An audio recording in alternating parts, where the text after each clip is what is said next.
भगवान ने विचार किया ये कैसा भगत है मेरा, घर पर 10-12 साधु संत आए हैं, पत्नी अकेली है बेचारी रो रही है सुबह की, इससे चिंता ही नहीं है। लेकिन भगत क्यों चिंता करे, क्यों? क्योंकि चिंता करने वाला उसका सांवरिया बैठा है। थाली बजाई जाए बजाई जाए, भगवान ने कहा ये तो भजनों में पागल हो गया, ये नहीं जाएगा, अब इसकी जगह मुझे ही जाना पड़ेगा। वही भगवान तुकाराम जी महाराज बने और वही 56 प्रकार का भोग लेके, पकवान लेके वही पहुंच गए तुकाराम जी के कुटिया के पास। तुकाराम जी महाराज की पत्नी ने देखा कि बाप रे बाप, इतना कहां से लाए? अरे ये सब बात में करेंगे, तो बिल्कुल मत घबरा। अब सिर्फ 10-12 साधु संत को भोजन नहीं, पूरे गांव में जितनी भी प्रजा है सबको भोजन करवाएंगे, बाल बच्चे बूढ़े बुजुर्ग सबको भोजन करवाएंगे। अब कहते हैं सबको भोजन करवा रहे हैं। अब तुकाराम जी महाराज की पत्नी जो है उसका स्वभाव ऐसा था कि वो लड़ती थी, उसका स्वभाव लड़ने का ज्यादा था। अब वो भगवान को कह रही है, कोई आपने बड़ा काम नहीं कर दिया,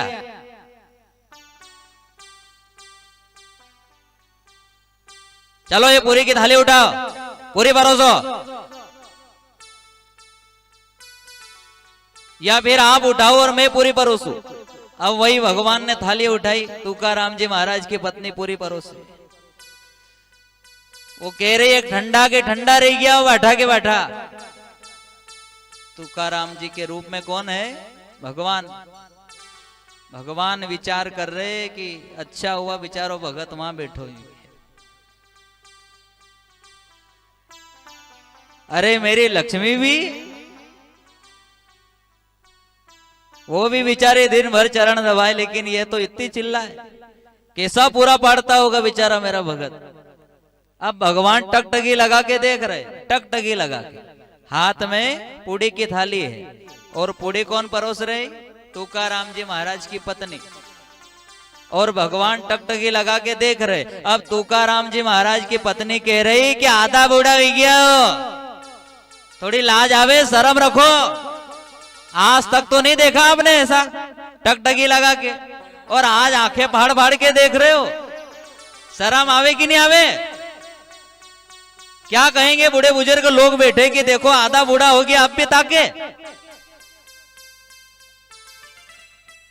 अब भगवान सुने जाए, टकटकी लगा के देखे जाए।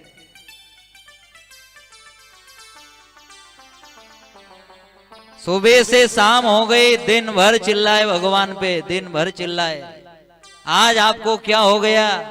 अरे चलो कुटिया में देख लेना जी भर के, यहाँ क्यों लाजे मारो सबके सामने? क्या कहेंगे बूढ़े बुजुर्ग लोग कि तुकाराम पागल तो नहीं हो गया? कहता था कि मुझे तो सिर्फ सांवरिया नजर आता है, सांवरिया नजर आता है, और आज ये पत्नी को ताके जा रहा है। टकटकी लगा के देखी जाए।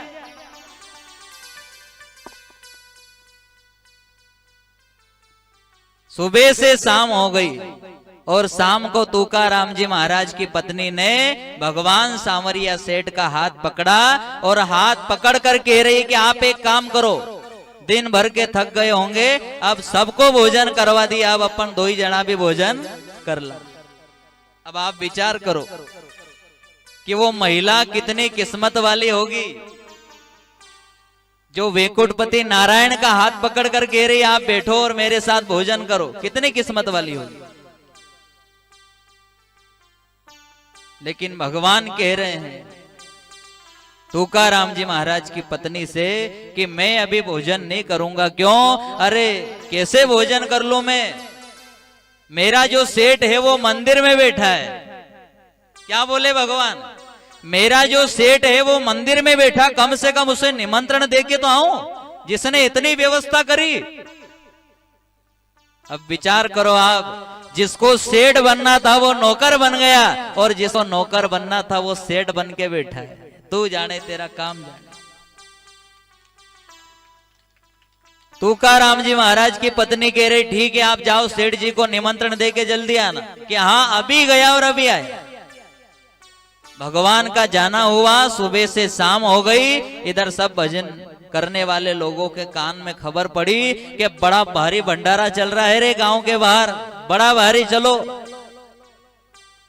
सभी भजन मंडली करने वाले जो थे भगवान रामचंद्र की जय जयकार करी, बोली राजा रामचंद्र भगवान की जय। जैसे ही जय जयकार हुई, भजन समाप्त हुए कि तुकाराम जी महाराज को होश आया।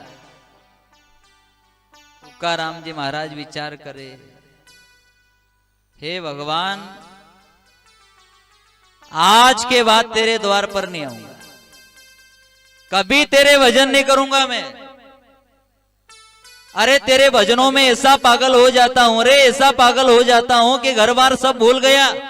अरे 10-12 साधु संत आए हैं, मेरी पत्नी बिचारी घर पर अकेली है, श्राप दे के चले गए होंगे। अरे तुझे दया क्यों नहीं आई रे, थोड़ी तो दया कर देता।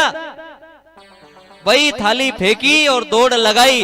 अब गांव के जो बूढ़े बुजुर्ग लोग भोजन करके आ रहे ने, वो रास्ते में तुकाराम जी महाराज के पेट ठपका रहे। वारे गजब कर दिया रे तूने,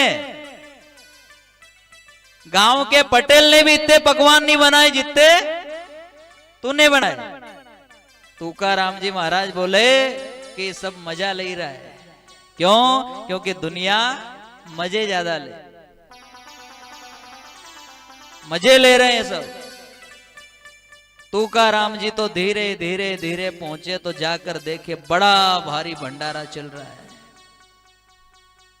तुकाराम जी तो कुटिया में जाके चुपचाप बैठ गए। तुकाराम जी महाराज की पत्नी आई और आकर, आप आ गए? अब तुकाराम जी सोच रहे कम से कम 2-4 साटा तो तोड़ेगा, इसीलिए वो आके बैठे थे काटा माटा हुई ने कि अबे तैयार हो ही जाओ।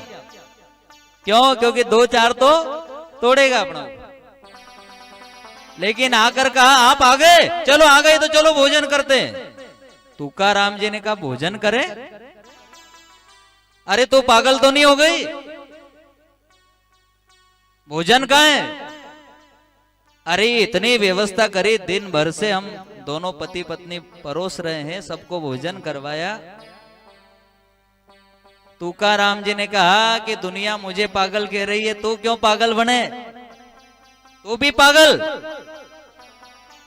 तुकाराम जी महाराज की पत्नी ने कहा कि मैं नहीं, आप पागल हो गए, क्योंकि आज तक आपने इतने लोगों को भोजन नहीं करवाया, इतना पकवान नहीं खिलाया, और आज खिलाया तो आप पागल हो गए खुशी के मारे। तुकाराम जी महाराज ने कहा तेरे सिर की कसम, मैंने व्यवस्था नहीं करी। तुकाराम जी महाराज की पत्नी ने कहा आप झूठ बोल रहे हो नहीं।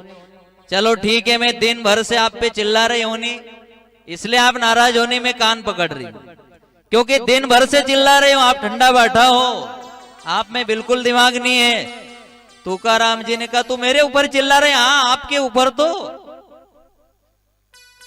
सही बोल रहे हैं। हाँ दिन भर के चिल्ला रहे हूं, दिन भर से काम करवा रहे हूं, और अभी 10 मिनट पहले ही आप कह रहे थे कि मेरा जो सेठ है वो मंदिर में बैठा है और मैं उसे निमंत्रण देकर आऊं। और जैसे ही सेठ का नाम लिया तो वही तुकाराम जी महाराज रोने लग गए। वारे सांवरिया, अरे जिसको नौकर बनना था वो तो सेठ बन गया, और जिसको सेठ बनना था वो नौकर बन के दिन भर यहाँ पर परोस कर चला गया।